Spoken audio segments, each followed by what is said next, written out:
Olá, bem-vindos a mais um vídeo aqui no canal Ricardo de Paris. Eu sou o Ricardo e hoje temos mais um capítulo do livro Miguel Strogoff de Júlio Verne. Mas primeiro, curta o vídeo.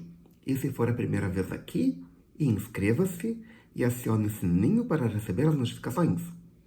Já curtiu? Já se inscreveu? Já assinou o sininho? Então vamos para o capítulo de hoje. Capítulo 14. Coração de Mãe. O que será que vai acontecer hoje? Vamos descobrir. Omsk é oficialmente a capital da Sibéria Ocidental.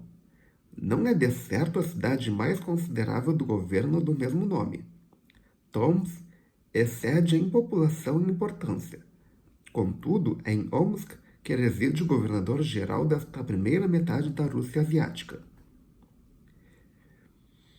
Omsk, propriamente falando, compõe-se de duas cidades distintas, uma habitada pelas autoridades e pelos funcionários, outra em que residem os comerciantes siberianos, embora este centro de população se não imponha pelo seu movimento comercial. Esta cidade conta aproximadamente 12 a 13 mil habitantes. Cingida por uma cortina de muralhas e bastiões, mal podia agora semelhantes obras de defesa que são de terra protegê-la contra as consequências da invasão. Os tártaros, que não ignoravam essa circunstância, procuraram tomá-la à força e chegaram a consegui-lo, depois de alguns dias de cerco. A guarnição de Omsk, reduzida a 2.000 homens, resistira com a mais louvável energia, mas dominada pela superioridade das forças inimigas e obrigada a bater em retirada, tivera de abandonar a cidade baixa ou comercial para se recolher à cidade alta. A situação, pelo que parece, não está nada boa. Era ali que o governador-geral, os oficiais e soldados se haviam por último entrincheirado. Esta parte de Omsk achava-se transformada numa verdadeira cidadela. As casas e as igrejas tinham se revestido de ameias e a guarnição sustentava-se, por enquanto, com vantagem nesta espécie de Kremlin improvisado, sem contudo esperar que viessem a tempo socorrer. Efetivamente, as tropas tártaras que se estendiam pelas margens do Irtish estavam recebendo todos os dias novos reforços, e a circunstância mais grave ainda, tinha a comandá-las um oficial traidor, é certo, ao seu país, mas um homem de grande merecimento militar e de uma audácia extraordinária. Era Coronel Ivan Orgarev. Ivan Orgarev, tão déspota como esses chefes tártaros, que ele atirava sobre as províncias siberianas, era um cabo de guerra instruído, correndo-lhe ainda nas veias sangue mongol por parte de sua mãe, que era de origem asiática. Ivan Ogarev adorava a astúcia, deleitava-se em dispor os fios de uma emboscada e não hesitava diante de nenhum meio quando queria surpreender um segredo ou armar uma cilada. Ardiloso por índole, percorria voluntariamente os mais abjetos disfarces e mostrava-se insigne e eminente na arte do embuste e da doblez. O que será doblez? Fica um mistério. Como o remate e a qualidade são repugnantes, era cruel e capaz até de se transformar em algoz se as circunstâncias assim o exigissem. Felfarcan tinha, pois, em Ogarev um lugar-tenente digno de o secundar nesta guerra de selvagens. Ora, quando Miguel Strogoff chegou às margens do Irtish, já Ivan Ogarev, senhor da parte baixa de Omsk, apresentava por todos os meios as obras de sítio na parte alta da cidade, a fim de poder, quanto antes, marchar para Tomsk, onde o grosso do exército invasor se achava concentrado. Tomsk tinha sido efetivamente tomada por Felfarcan havia já alguns dias, e era dali que o emir, senhor da Sibéria Central, se propunha marchar sobre Irkutsk. Esta última cidade tornava-se, pois, o verdadeiro objetivo de Ivan Ogarev. O plano do traidor consistia em se apresentar ao grão-duque sob um nome suposto, empregando depois todos os meios para lhe captar a confiança, a fim de entregar a cidade ao próprio grão-duque no momento que julgasse oportuno. O plano era arrojado, temerário até, mas desde que tão importante cidade e tão importante refém caísse em poder de Feofar Khan, não tardaria que toda a Sibéria se tornasse presa dos invasores. Ora, como se sabe, essa conspiração chegara ao conhecimento do czar e fora unicamente para fazê-lo abortar que se tinha confiado a Miguel Strogoff o importante ofício de que ele era portador. Por igual motivo, se tinha também dado importantes e severas instruções ao correio do czar para que ele atravessasse os mais rigorosos e incógnitos pontos invadidos. Esta missão tinha Miguel Strogoff desempenhado até ali religiosamente, mas poderia ele levá-la por diante? O ferimento que recebera não fora mortal. Tentando, sem que ninguém o visse aproximar-se da terra, Miguel Strogoff pusera-se a nadar até a margem direita do rio, onde caíra desfalecido entre uma espessa mata de arbustos. Quando voltou a si, estava na cabana de um mujique caridoso, a quem o ferido devia o benefício de não estar morto. Há quanto tempo era ele hóspede deste bom siberiano? Como e quando fora recolhido a sua choupana? Miguel Strogoff não saberia dizê-lo. Ao abrir de novo os olhos à vida, viu diante de si a figura simpática de um velho de longas barbas que, inclinando sobre ele, o estava contemplando com um ar afável e compassivo. Ia para perguntar o que lhe acontecera quando o mujique se lhe antecipou, dizendo: "Não fales por enquanto, não fales. Está ainda muito fraco.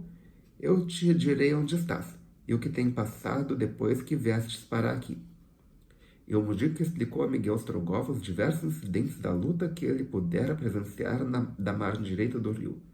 A abordagem feita pelas barcas tártaras, o roubo do Tarentas e o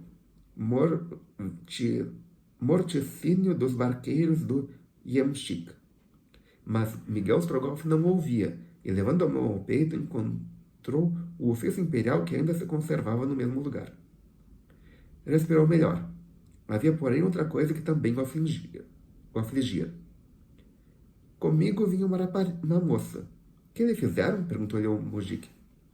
Os tártaros não me mataram, respondeu este, procurando tranquilizar seu hóspede, em cujo rosto se lia a mais cruel inquietação. Levaram-na para uma das suas barcas, depois continuaram a descer o rio. É mais uma prisioneira para juntar as outras que lá vão a caminho de Tomsk. Miguel Strogoff não pôde responder. Levou a mão ao peito como para reprimir as pulsações do coração. Mas depois de tantas provocações, o sentimento do dever ainda nele estava superior a tudo. "Onde estou?" perguntou. "A 5 verstas de Omsk, na margem direita do Irtish." "Que ferimento recebeu que assim me deixou sem alento? Foi algum tiro de espingarda?" "Não, foi uma lançada que já cicatrizou", elucidou o mujique. "Descansa por alguns dias e poderá continuar o teu caminho. Caíste ao rio, o que foi melhor para ti, do que se caísse nas mãos dos tártaros. Se aqueles bárbaros te colhessem, não te deixariam de certo a bolsa que ainda conservas na tua algibeira." Miguel Strogoff estendeu a mão ao mujique. Depois, levantando-se por um súbito esforço. "Meu amigo", disse ele, "há quantos dias estou na tua cabana?" "Há 3. 3 dias perdidos. 3 dias que se passaram sem tu dares acordo de ti. Tens um cavalo que me possa vender? Queres partir?" "Imediatamente." "Não tem cavalo, não tem nada. Bem sabes que, por onde passam os tártaros, só fica a devastação e a miséria. Pois irei para Omsk mesmo a pé. Demora-te ainda algum tempo, Não vais pôr-te assim ao perderes no caminho as poucas forças que tens. Não posso perder um só minuto, meu amigo. Então acompanhar-te-ei, replicou Mujiki, percebendo que não ganhava em lutar contra a inabalável decisão do seu hóspede. Eu vou mesmo contigo. Em Omsk ainda estão muitos russos. E ser-te fácil passar despercebido entre eles. Deus te recompense o bem que por mim tens feito. Recompensas. Os loucos são os únicos entes que as podem esperar na terra, acrescentou Mujiki. Miguel Strogoff saiu da cabana. Quando quis começar a andar, sentiu-se de tal forma enfraquecido que, se não fosse Mujiki, teria caído ao chão. O ar livre conseguiu, porém, reanimá-lo dentro em pouco. Certificou-se, então, do golpe que lhe fora dirigido à cabeça, que eu talvez teria matado se o seu gorro de peles não lhe tivesse diminuído da violência. Dispondo da energia do que se lhe conhece. Miguel Strogoff não era homem para deixar abater facilmente. Um único pensamento se apossou dele: chegar a Irkutsk, embora a custo de 1000 sacrifícios. Mas para isso era-lhe necessário atravessar Omsk sem ele se demorar. Deus proteja minha mãe e Nádia, disse para si. Por enquanto não me pertenço, não tenho direito de pensar nelas. Miguel Strogoff e o Mujiki não levaram muito tempo a chegar ao bairro comercial da Cidade Baixa, onde penetraram sem dificuldade, apesar de ela estar ocupada militarmente. As muralhas de terra tinham sido destruídas em vários pontos, que serviam agora de brechas pelas quais saíam para as suas correrias de pilhagem alguns dos soldados tártaros. No interior de Omsk, pelas ruas e pelas praças abundavam os militares do exército inimigo, mas percebia-se distintamente que mão de ferro lhes impunha o rigor da disciplina, e que não estavam habituados. Efetivamente, oficiais e soldados andavam aos grupos e armados, a fim de defender-se contra qualquer agressão. Na praça principal, que fora transformada em acampamento, guardada por numerosos sentinelas, estavam alojados em boa ordem 2000 homens de cavalaria tártaro. Os cavalos presos a estacas, macelados, estavam sempre prontos a marchar a primeira voz. Omsk não podia passar de uma estação intermediária para essa soldadesca, desejosa de se ver quanto antes no meio das ricas planícies da Sibéria Oriental, onde as cidades são mais opulentas, os campos mais férteis e, por consequência, a rapina mais proveitosa. Na parte superior da cidade comercial, estendia-se a cidade que Ivan Morgarev ainda não tinha podido assenhorar-se, apesar de sucessivos assaltos, tão vigorosamente dados como corajosamente repelidos. Nas suas improvisadas almeias flutuava ainda a bandeira nacional com as cores da Rússia. Não foi sem legítimo orgulho que Miguel Strogoff e seu guia a saudavam, formulando os mais ardentes votos pelo seu triunfo. Miguel Strogoff conhecia perfeitamente a cidade de Omsk e, sem deixar de seguir o Mujiki, ia contudo evitando as ruas mais corridas. Não era por medo de ser reconhecido. Nessa cidade, só Marfa Strogoff poderia chamá-lo pelo seu verdadeiro nome. Ele, porém, tinha jurado não ver a sua mãe e havia de cumprir a risco o juramento que fizera. De resto, o mais natural era que Marfa Strogoff tivesse tido tempo de fugir de Omsk. E era o que o seu filho bem desejava do fundo do coração. O Mujiki, felizmente, conhecia um feitor de posta que, mediante boa paga, não se recusaria a vender ou alugar quer um veículo, quer um cavalo. Restava só ver o meio de sair da cidade, porém as brechas feitas na muralha deveriam auxiliar Miguel Strogoff nessa empresa. O Mujiki ia encaminhando seu hóspede para a estação de posta, quando numa rua estreita Miguel Strogoff parou de repente, obrigando o Mujiki a esconder-se com ele atrás de um muro. Que é? Perguntou Mujik, muito admirado deste rápido movimento. Silêncio! Apressou a responder Miguel Strogoff, levando a boca o dedo indicador. Ao mesmo tempo, desembarcava da praça principal um destacamento de tártaros a cavalo, seguindo pela rua onde Miguel Strogoff e Mujik tinham estado poucos momentos antes. À frente do destacamento, composto de uns 20 soldados, cavalgava um oficial trajado com muita simplicidade.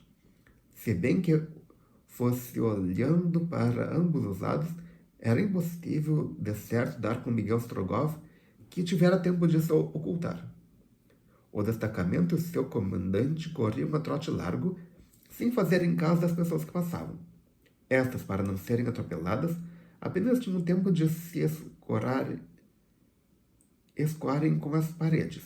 Seguiam-se daqui mal reprimidas vociferações, a que logo respondiam as lanças dos soldados. Por tal forma, não era de se estranhar que a rua ficasse desimpedida em pouco tempo, quando a escolta acabava de desaparecer. Quem é aquele oficial? Perguntou Miguel Strogoff, voltando-se para o Mujik. E à medida que fazia esta pergunta, o seu rosto apresentava uma palidez mortal. É Ivan Ogarev, respondeu em voz baixa e repassada de ódio o guia de Miguel Strogoff. Ogarev! Exclamou este com um acento rancoroso que não pôde reprimir. Acabava de reconhecer naquele oficial desconhecido que o insultara na estação de Estim. E, fosse embora uma alucinação do seu espírito, aquele desconhecido que mal vira uma vez pareceu-lhe ser também cigano cujas palavras surpreenderam na feira de Nizhny Novgorod. Ou seja, se tivesse lutado no capítulo anterior, alguns dias atrás, ele teria acabado com um inimigo e provavelmente acabado com a guerra. Será mesmo? Será que ele não se enganou? Fica um mistério. Miguel Strogoff não se enganava. Aqueles dois homens formavam apenas um. Fora com um disfarce de cigano que, envolvido no bando de Saragarha, Ivan Ogarev conseguira sair de Nizhny Novgorod, onde tinha ido procurar aqueles diferentes estrangeiros da Ásia Central, atraídos pela feira, os confidentes indispensáveis para levar ao cabo sua obra maldita. Sangarra e as suas ciganas, verdadeiras espiãs pagas por ele, eram-lhe absolutamente dedicadas. Fora ele que, durante a noite, pronunciara na feira aquelas singulares palavras cujo sentido Miguel Strogoff compreendia agora perfeitamente. Fora ele que viera ao bordo do Cáucaso com aquele grupo de boêmias, fora ele finalmente que pela estrada de Kazan a Ishin, através do Ural, pudera chegar a Omsk, onde agora ditava a lei como conquistador. Havia 3 dias que Ivan Ogarev estava em Omsk. Se não tivesse dado aquele funesto encontro em Shin e aquele deplorável ferimento na passagem do Irtish, Miguel Strogoff achar-se-ia primeiro do que ele no caminho que ia dar a Irkutsk. E quantas desgraças se teriam talvez assim evitado no futuro? Em todo caso, Miguel Strogoff precisava agora, mais do que nunca, tomar a dianteira a Ivan Ogarev, empregando todos os meios para não ser visto por aquele homem.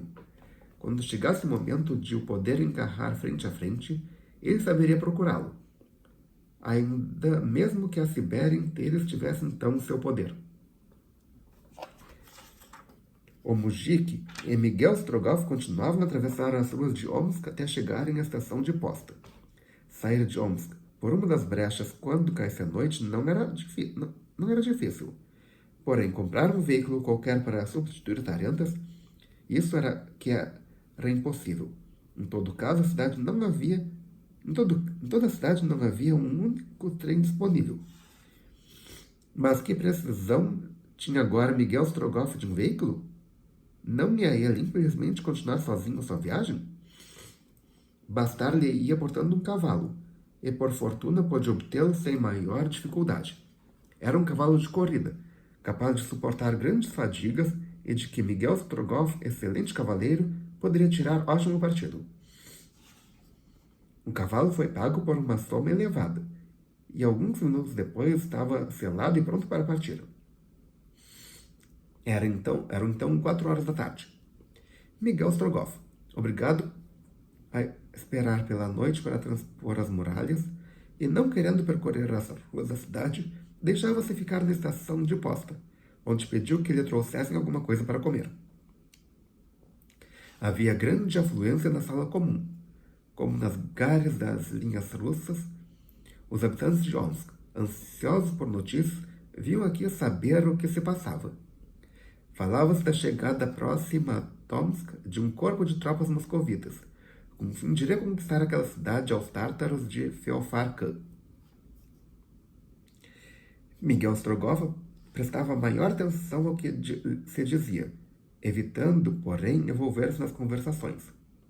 De repente chegou-lhe aos ouvidos um grito que o fez estremecer, um grito que lhe penetrou até o íntimo da alma. Um grito que, em poucas e rápidas palavras, encerrava um mundo inteiro de afetos. És tu meu filho? Estava diante dele a velha Marfa, a extremosa mãe, trêmula e comovida, estendia para ele os braços. Miguel Strogoff levantou-se e ia também para abraçá-la. O sentimento, porém, do dever e o perigo iminente que poderia resultar para ambos daquele deplorável encontro fizeram-no parar. E foi tal o pulso que teve sobre si mesmo que nem um só músculo do rosto se lhe contraiu.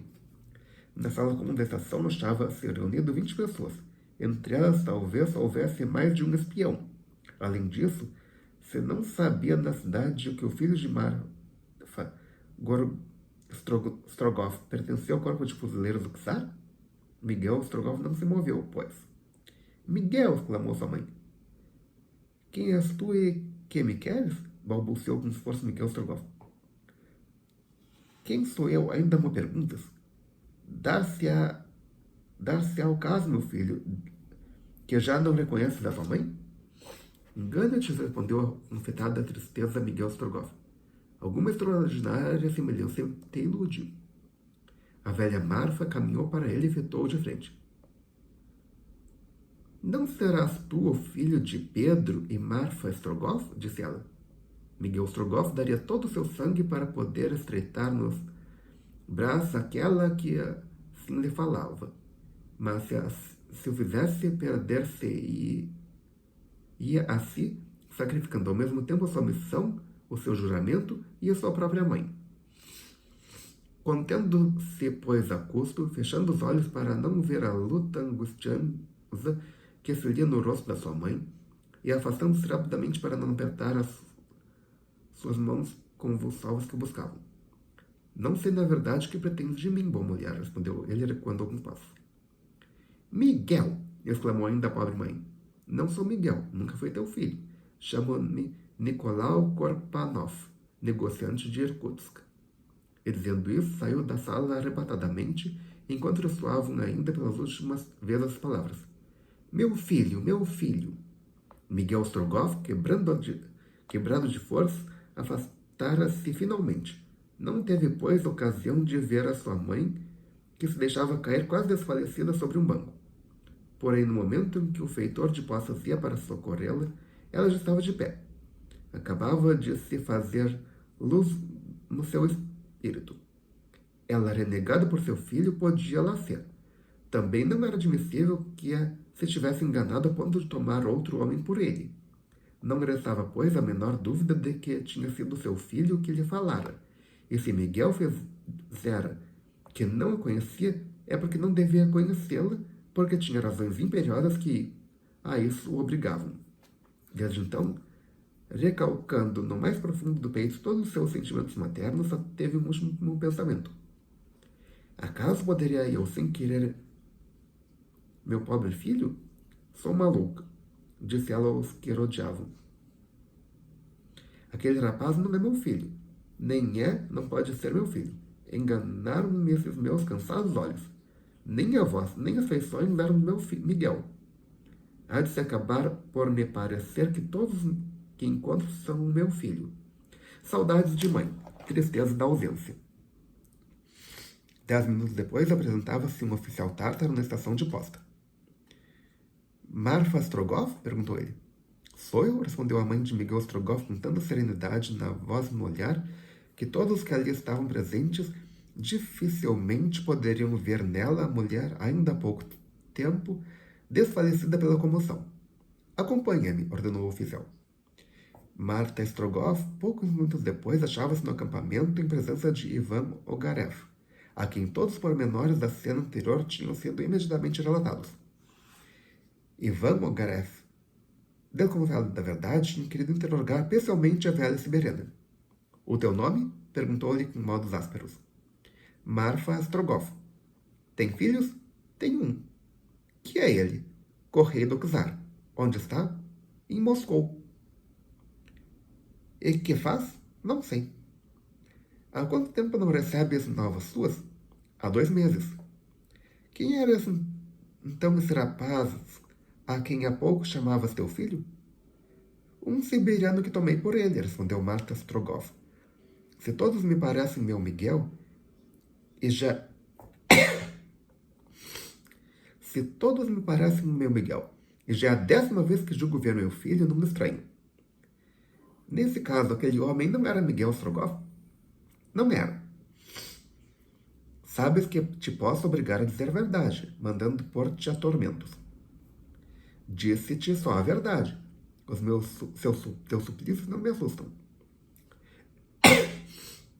Aquele siberiano não é, pois, teu filho? Perguntou pela 2ª vez Ivan Ogarev. Não, não era meu filho, posso afirmá-lo, respondeu pela 2ª vez Marfa Strogoff. Pois eu poderia, por modo algum, renegar um filho, como aquele que a providência me concedeu?